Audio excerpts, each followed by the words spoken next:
La couronne de vie. Dans la Bible, il y a 3 types de couronnes. C'est ce que nous allons voir. La Bible nous parle de la couronne de vie également dans le livre de Jacques. Jacques chapitre 1. C'est un passage que nous connaissons aussi assez bien.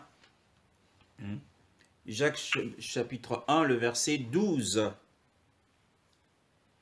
Heureux l'homme qui tient bon face à la tentation, car après avoir fait ses preuves, il recevra la couronne de la vie que le Seigneur a promise à ceux qui l'aiment. Amen. Donc c'est le premier type de couronne. Et cette couronne n'est donnée qu'aux chrétiens qui auront surmonté les épreuves, qui auront surmonté les attaques de Satan. La tentation ici, ce sont les attaques de l'ennemi aussi. Donc ceux-là qui auront surmonté victorieusement, bien sûr, toutes ces épreuves, et qui auront été fidèles dans l'épreuve, en ayant gardé que les yeux sur Yahushua, ceux-là recevront la couronne de vie. Cela te concerne, cela me concerne également, puisque la couronne de vie, d'après ce passage, est réservée et promise à ceux qui passent par des épreuves. C'est le premier type de couronne, puisque effectivement, Apocalypse 2, le verset 10, nous parle de la fidélité dans les épreuves. Il y a un deuxième type de couronne, c'est dans le livre de Pierre, l'épître de Pierre, 1 Pierre chapitre 5, le verset 4. Amen. Amen. Et quand le berger en chef apparaîtra, vous obtiendrez la couronne incorruptible de gloire. Amen. Donc oui, la Bible parle ici, et quand le berger en chef apparaîtra, c'est-à-dire lorsque Yahushua reviendra, encore une fois, c'est lorsqu'il viendra pour régner sur la terre pendant 1000 ans, il est dit que les anciens, c'est-à-dire les fidèles serviteurs de Dieu, ceux qui auront vraiment pris soin du peuple de Dieu, et encore une fois, cela est possible pour chacun de nous, vous obtiendrez la couronne incorruptible de gloire. Donc d'une part, il y a la couronne de vie à cause des épreuves, et il y a la couronne de gloire parce que nous avons été des fidèles serviteurs et des fidèles servantes. Il y a la couronne de gloire. Donc il y a un autre type de couronne, c'est dans le livre de 2 Timothée, au chapitre 4, et le verset 18.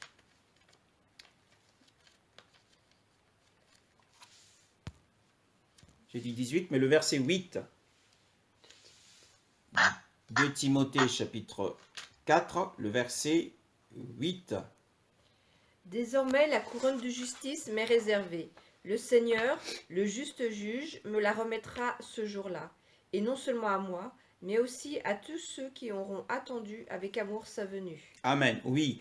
Tous ceux qui auront attendu, tous ceux qui auront aimé l'avènement du Seigneur. C'est des enseignements que nous devons aimer, apprécier. L'enseignement sur le retour du Seigneur. Mais aussi, aimer ici signifie se préparer, être toujours prêt pour l'avènement du Seigneur. Et ceux-là recevront un autre type de couronne, c'est la couronne de justice. Et l'apôtre Paul était sûr qu'il recevra la couronne de justice. Donc il y a 3 types de couronnes.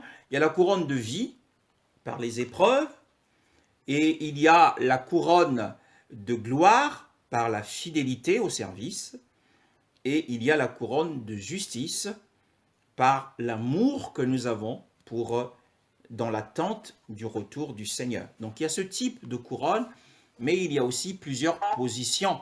Il y aura plusieurs positions dans le royaume.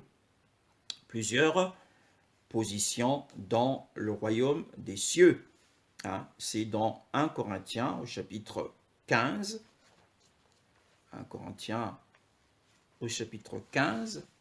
Et 1 Corinthiens chapitre 15, le verset 41. Autre est l'éclat du soleil, autre l'éclat de la lune, et autre l'éclat des étoiles. Chaque étoile diffère, même en éclat d'une autre étoile. Amen. Parce que nous savons tous que d'après la Genèse au chapitre 22, nous l'avons lu la dernière fois, au sujet de la postérité spirituelle d'Abraham, il y a la postérité terrestre d'Abraham, qui est considérée comme la poussière qui est au sol, c'est dans Genèse chapitre 14, et dans Genèse chapitre 22, nous l'avons lu, c'est la postérité spirituelle qui est comparée à des étoiles qui sont dans les cieux. Ta postérité sera aussi nombreuse que les étoiles qui sont dans les cieux, a dit Yahweh à Abraham. Donc ici, les étoiles, c'est l'Église. Mais chaque étoile n'aura pas le même type de gloire, n'aura pas le même éclat. Donc chacun n'aura pas la même position. Un frère n'aura pas la position, un simple frère n'aura pas la position de l'apôtre Jean ou de l'apôtre Paul. Donc les positions seront entièrement différentes. Et donc nous voyons qu'il y aura des différences, mais aussi la Bible nous dit que non seulement il y aura des différences, mais il y aura également des pertes. C'est dans 1 Corinthiens au chapitre 3. 1 Corinthiens au chapitre 3, le verset, la Bible est assez claire là-dessus. 1 Corinthiens chapitre 3, le verset 15. Il perdra sa récompense. Lui-même sera sauvé, mais comme au travers d'un feu. Amen. Si l'œuvre de quelqu'un est brûlée, il en subira un préjudice, mais pour lui, il sera ainsi sauvé, mais comme à travers le feu. Maintenant, nous voulons parler de la punition. Donc, avant de parler de la punition, et je pense que le Seigneur voudrait que l'on insiste sur la punition lors de la prochaine réunion, mais je voudrais juste relever des choses importantes dans Matthieu chapitre 7, par exemple. Matthieu chapitre 7 nous dit des choses importantes. Matthieu chapitre 7, plutôt Matthieu chapitre 6, excusez-moi, Matthieu chapitre 6, à partir du premier verset, pour voir dans quelle mesure est-ce que nous pouvons recevoir des récompenses. Il n'y a pas que seulement ceux qui sont persécutés, pas seulement les martyrs,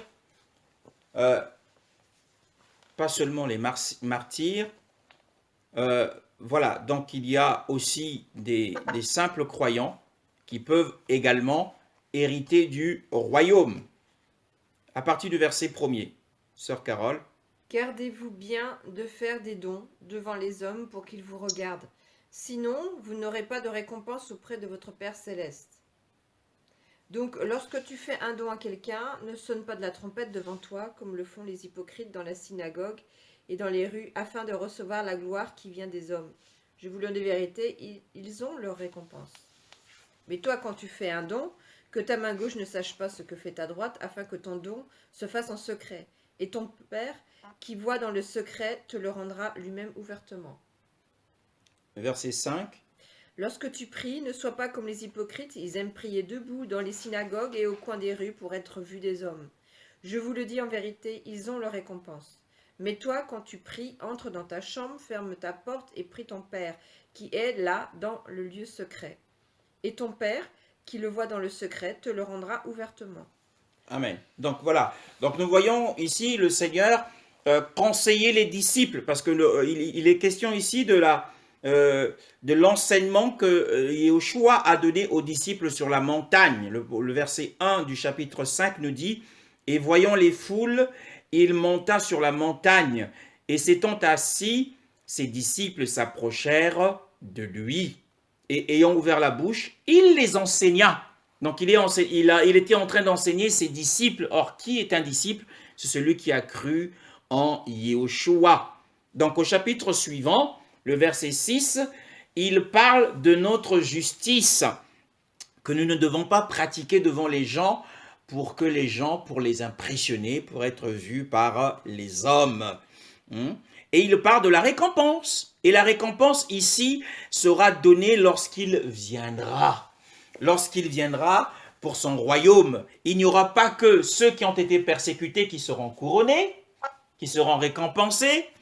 Il n'y aura pas que ceux qui auront souffert qui seront récompensés, mais ceux aussi qui auront fait du bien. Tu as donné quelque chose à un pauvre, à celui qui n'a rien. Yoshua dit que tu perdras pas ta récompense ce jour-là. C'est sur le siège du jugement. Bien-aimé dans le Seigneur, sur le siège du jugement. Le siège du jugement ou le tribunal du Mashiach, en grec, c'est Béma, c'est-à-dire une plateforme surélevée que l'on monte avec les marches. Donc nous monterons sur les marches et notre vie défilera. Nous verrons prochainement sur la question de la punition, mais aujourd'hui nous voulons nous garder notre attention sur les bonnes choses. Ceux qui auront pratiqué des bonnes choses entreront dans la vie. Donc lorsque tu fais du bien à celui qui est dans le besoin, Yoshua te le rendra. Mais encore une fois, il te met en garde. Il te met en garde sur le motif derrière le bien que tu fais. Si tu le fais pour que les gens puissent t'apprécier et te louer, pour que les gens disent c'est quelqu'un de bien, tu as déjà perdu ta récompense. Il y aura des pertes ce jour-là. Mais fais-le en secret, dit-il. Fais-le en secret. Donc nous voyons aussi que la prière est un travail. Et la prière sera récompensée. Les fidèles, hommes et femmes de prière, seront récompensés. Encore une fois, ce n'est pas une prière que tu fais devant tout le monde pour que les gens sachent que tu es un homme ou une femme spirituelle, mais c'est une prière que tu fais dans ta chambre. Ici, il n'est pas dit, attention, ce qui est important ici, c'est, la Bible dit quelque chose de très important. C'est ton Père, alors, la Bible dit, mets-toi, le verset 6, mets-toi quand tu pries, entre dans ta chambre, et ayant fermé ta porte, prie ton Père qui est là dans le secret, et ton Père qui voit dans le secret. Il n'est pas dit ton Père qui entend dans le secret, mais ton Père qui voit dans le secret. Donc c'est pour vous dire que la prière ici, ce n'est pas la prière pour l'exaucement. Le Seigneur ne met pas l'accent sur la prière qui conduit à l'exaucement, à la réponse. Mais c'est la prière pour recevoir la récompense. Il y a une différence. Lorsque nous prions, nous voulons que le Seigneur nous exauce. Ça, c'est une chose. Mais il y a une prière que tu fais, même si c'est la prière que tu fais pour recevoir une réponse, mais la prière que tu fais en secret, que personne ne voit. Le Seigneur le voit. Et ce jour-là, il ne récompensera que ce qu'il a vu. Non seulement ce qu'il a entendu, mais c'est ce qu'il aura vu et que les hommes n'auront pas vu. Alléluia. Amen. Justement, c'est cela. Donc, il y a la prière et il y a le jeûne. Il le dit également à propos du jeûne. Le jeûne que tu auras fait en secret. Donc, dans les églises où les dons sont faits publiquement, où les dons sont filmés, pour que les gens voient, eh bien, ceux-là, selon les Écritures, ont déjà perdu leur récompense. Cela doit se faire dans le secret. Et c'est important pour nous d'être encouragés par ces paroles. C'est que ne vont régner avec Yoshua pas seulement ceux qui auront été persécutés, pas seulement les martyrs, pas seulement ceux qui ont tout quitté, qui ont tout abandonné pour le Seigneur, mais aussi ceux qui font du bien et ceux qui prient et qui ont une vie prière privée et secrète. Alléluia. Donc, nous voulons nous arrêter ce matin là-dessus. Encore une fois, la vie éternelle est un don gratuit. Mais la question du règne, de régner avec Yoshua pendant le millénium, pendant les 1000 ans, pendant le règne millénaire, c'est une question cruciale qui va dépendre de notre obéissance. qui va dépendre de notre obéissance.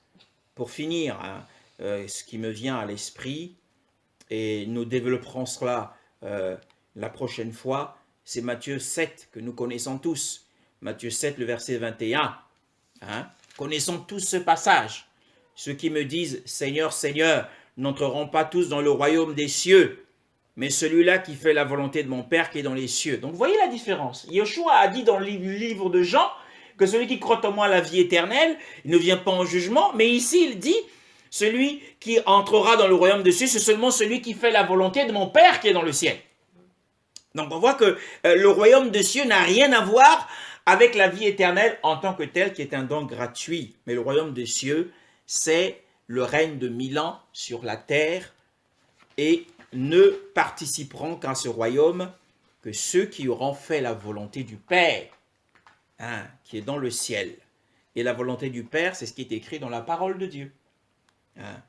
Voilà, donc nous entrerons dans les profondeurs du verset 22, ceux qui me disent Seigneur, Seigneur, à la prochaine réunion. Et nous parlerons beaucoup plus de la punition, parce qu'il y a beaucoup de textes de la Bible qui parlent de la punition.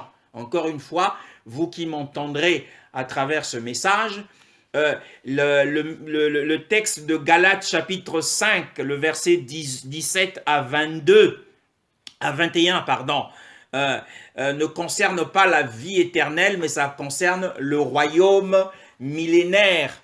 Hein? Ceux qui commettent ces œuvres-là n'auront pas d'héritage dans ce royaume. Ils seront dépourvus. Hein? Ils seront comme les vierges folles qui seront exclus du royaume.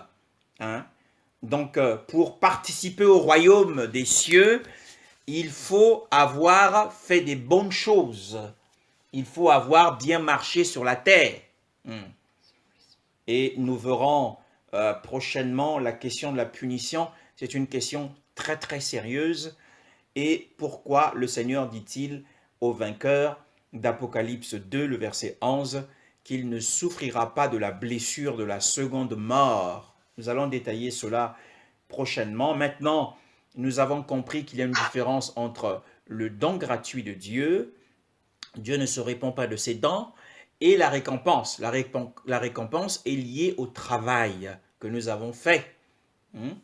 Si tu as fait un travail, la prière est un travail, faire l'aumône est un travail, jeûner est un travail, passer par les épreuves sont considérés aux yeux du Seigneur comme des travaux.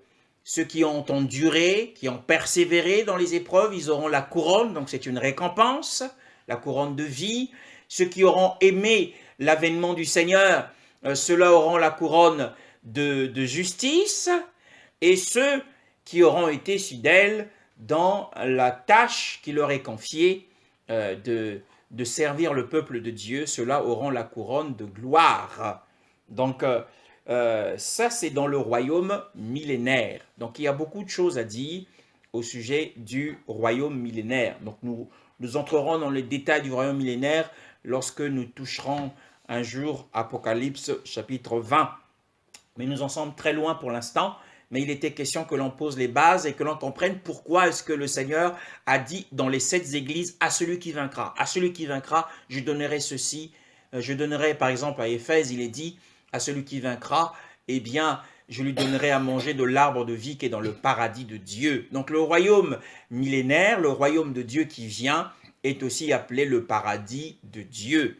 Donc dans les 7 églises, les promesses sont faites aux vainqueurs, et ce sont seulement les vainqueurs qui pourront participer au royaume de 1000 ans.